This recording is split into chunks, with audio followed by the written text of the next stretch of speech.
Hey YouTube, welcome back to All American Garage. Today I'm going to be showing you how to properly troubleshoot a check engine light. This is on a 2015 Ram 3500 with a 6.7 Cummins in it. This check engine light just came up recently. I haven't ran the codes yet. I'm not sure what the issue is. I'm going to take you step by step through my process and how I'm going to solve this issue. Alright guys, so I'm in the truck now with my laptop. What I have here is just an old laptop I bought off eBay. I think I got this thing for like 25 bucks a few years ago. I took it with me on deployment to watch movies. It's just something I've had laying around for years, and every now and then it comes in handy for stuff like this. So the software we're going to be using is called AlfaOBD.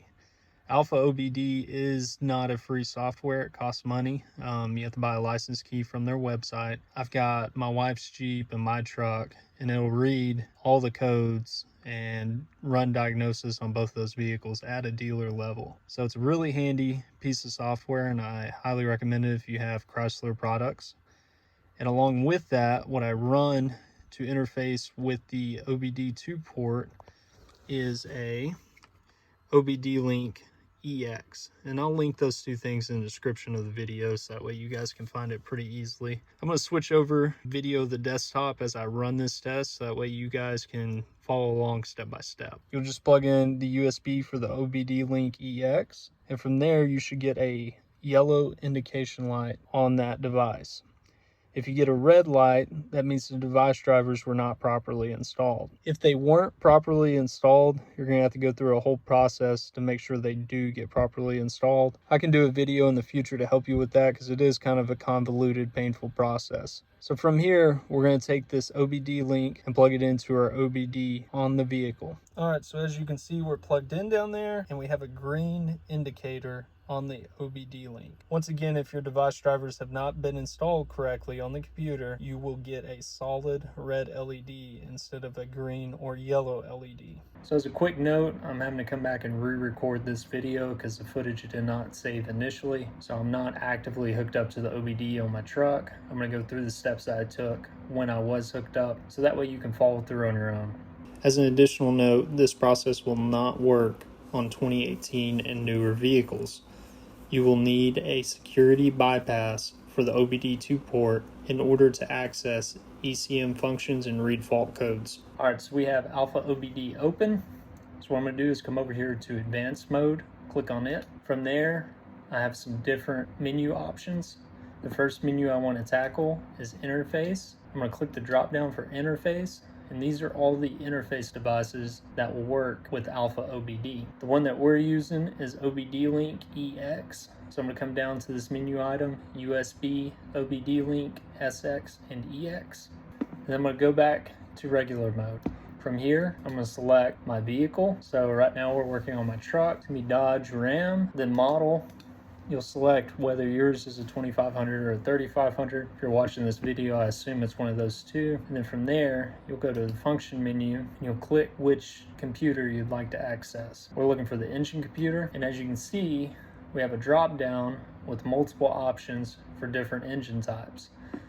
In our case, we're going to be a diesel Cummins 2013 plus. All right, so we're going to click connect here, and then up here in this top left corner where this red text is, you'll see the number of attempts to connect to the vehicle.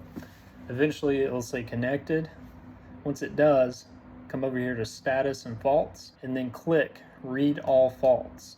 Once you click that, this box here will populate with all of your fault codes currently on your vehicle. Once they populate, you can click on each individual item and it'll give you a full description right here. I had 4 faults up on my vehicle. The first one was uniform 0001. That particular fault was just an indication that the check engine light was on. It wasn't a specific fault to anything else other than the check engine light being on. I had an additional 2 faults that had to do with the emission systems. It had listed what the issue was, and then it said that it had identified a fault. It had indicated that it did not request for the check engine light to come on.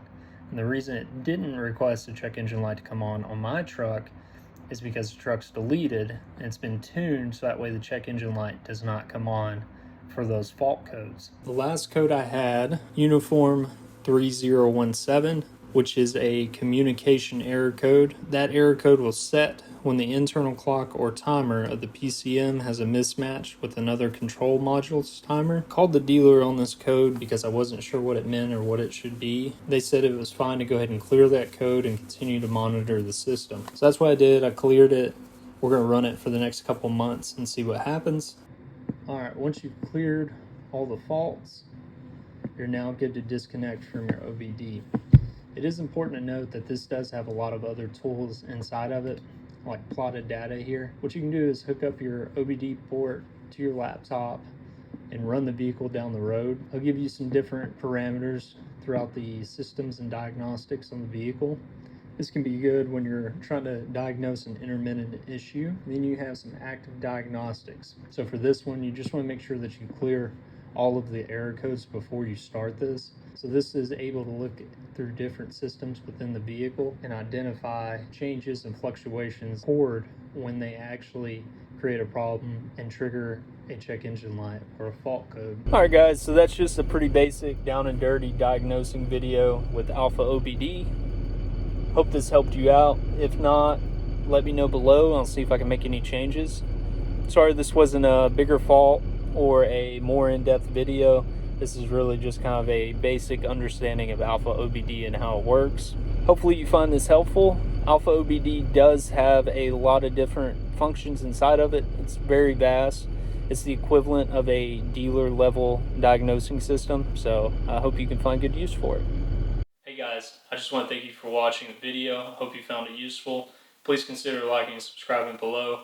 Any tools or parts that were used, they're always listed down in the description. Thank you guys for tuning in to All American Garage.